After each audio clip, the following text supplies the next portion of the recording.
Big hill climbs have always intimidated us. Slow, easy riding seems better suited for middle-aged weekend warriors. But there are times when the only way up is to grab a fistful of throttle and hold on. We figured to progress in our riding, it was time to face our fears. On a hot summer weekend, we took 2 days to focus on hill climbs, knowing full well this could be a bad idea. There are so many just gnarly hill climbs out here, and we have been avoiding them because they're all a little terrifying. So some of that is when we got the 300s. They're pretty gutless and we just were kind of timid, and they're also heavy. So if you dump them on a hill climb, it's a lot to pick up. But we know that it's like a kink in our riding and we want to work on it. So we're out here to work on hill climbs. We've added 30% more power with a stage 2 tune to these 300s. So they got plenty of get up now. Now it's just about us getting out here and working on it. The only thing I'm terrified of is a comb. That's not true. I'm way more confident in Peter's ability to climb hills than mine. Our local playground is known for its steep, sandy terrain. And before we pushed ourselves to the giants, we thought it best to play in the sandbox.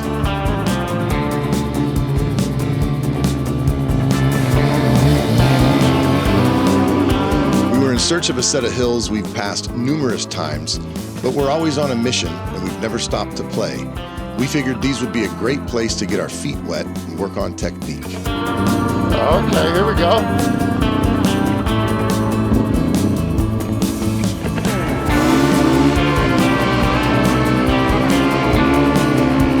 We worked on 2 things. First is body position. Standing through the hill climb rather than sitting, Rich Larson talks about hovering over the seat, so we tried to feel that out. We also worked on slipping the clutch when the RPMs drop.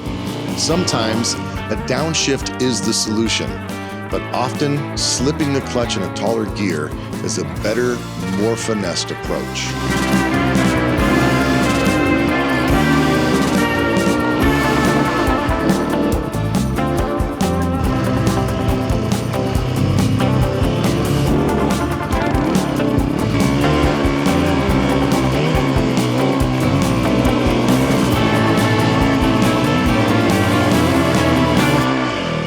So these weren't too bad. Bikes walked right up these. Second gear, just kept the RPMs high.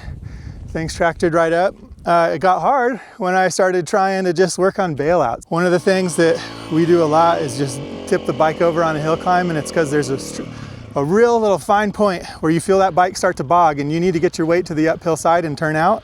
Ideally, you turn to the right so you can cover the brake with your right foot. Sometimes that's not an option, so that's not a hard and fast true, just if you have the option to go right. So we just worked on that here on this hill a couple times. I dumped it on time 2. So it's definitely, I'm glad we practiced it on something like this that is not at our max. There's a set of hills we're gonna go walk over, and they are much gnarlier. Pete did say, you heard it right, walk over. I prefer to ride over.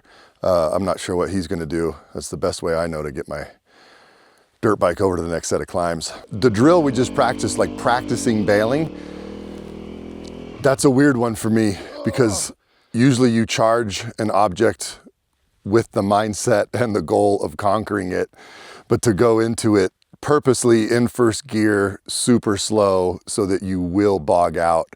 That was a hard one for me to get my mind around. Kind of like the first time you go snorkeling and your body's like, no, you're not breathing underwater, bro. We found a little bit of confidence on the practice hills. Now it was time to turn up the heat. There was one climb in particular Pete had seen on a previous ride that caught his eye, so we made our way. To your right, buddy.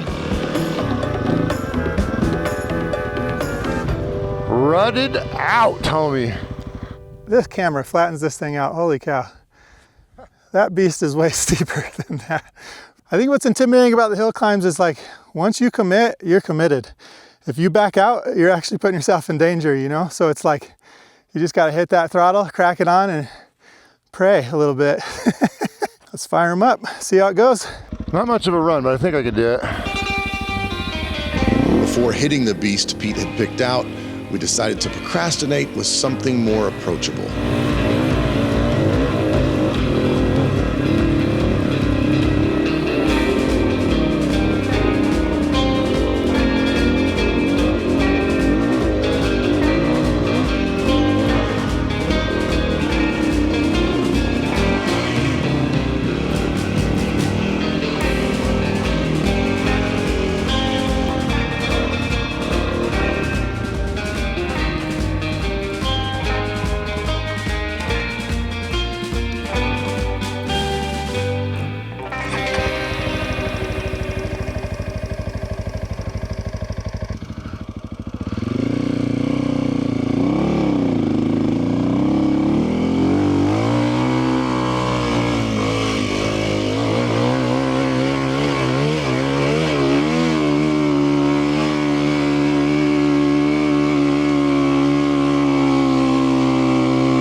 downshift to first, Pete squeaked this one out.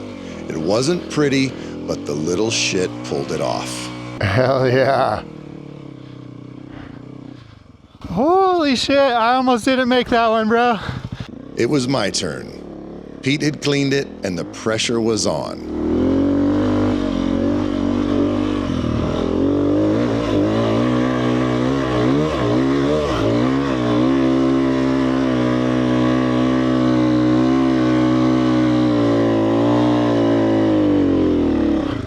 Turns out, between the pressure and the heat, I cracked and was kicked out of the kitchen. You good? Adam, Yeah. you good? Yeah. Okay. Where's the drone? I have no fucking idea. So in addition to me failing to make the climb, there's a drone somewhere in the vicinity of where we are. Stand by while we hunt her down. This was our first time out with the new Chase drone, and while it does an awesome job, there's a learning curve to it. It's kind of like trying to keep up with an 8-year-old with ADHD. It has a mind of its own, and now our hyperactive drone was a needle in a haystack. After walking the trail to where I had bailed, with no luck, we thought maybe it went to Pete's bike when it was on top of the ridge, using his phone as a home point. This is where the trail comes out. Where did it go? That's insane.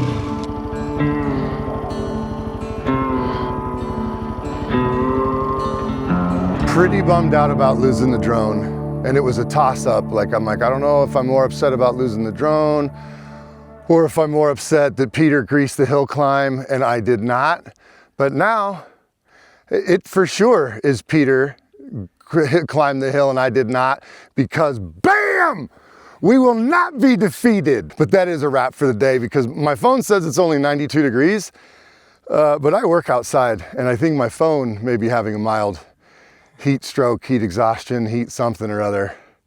But super stoked.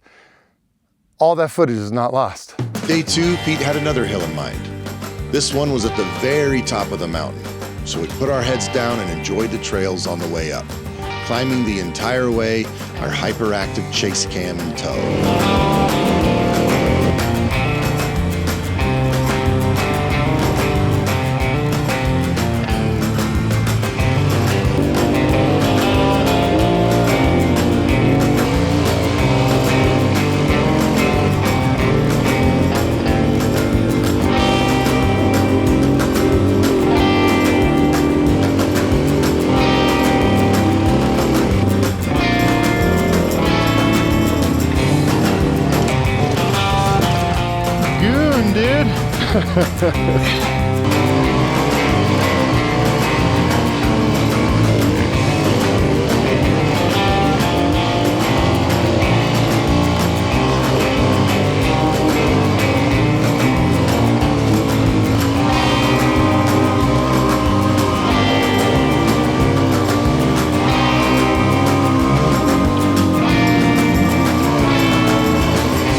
By the time we arrived, I was spent. Pete and I had been working on our fitness, but apparently it's still a work in progress. While I debated whether I had the energy to charge this massive hill, Pete decided to give it a go.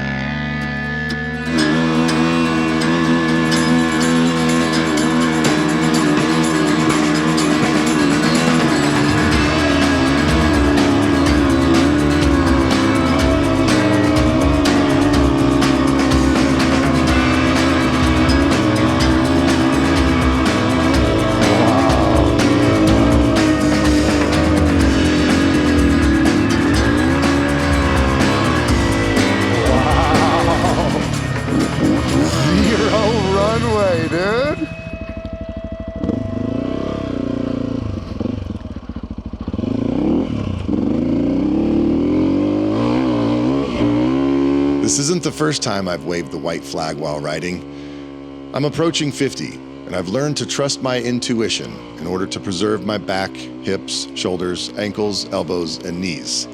I let Pete have this one, took the easy route to the top, and I'll get him next time. Man, so stoked. We have been looking at these hill climbs for quite a bit. We come up on top of this mountain the easier way, because look at this view. We're not trying to be the best rider of the world. That ain't happening for us. We're just wanting to get to places like this. These bikes, that view, these trails, that'll never get old. There's a balancing act while riding motorcycles. Riding afraid can be as dangerous as riding reckless. Fear will and should always be present when you're on a motorcycle. This is about taking small, calculated steps to build a skill set that will allow you to ride to your potential. We have a long way to go to match our ambition, but we'll get there, one hill at a time. Don't forget to subscribe and go ride.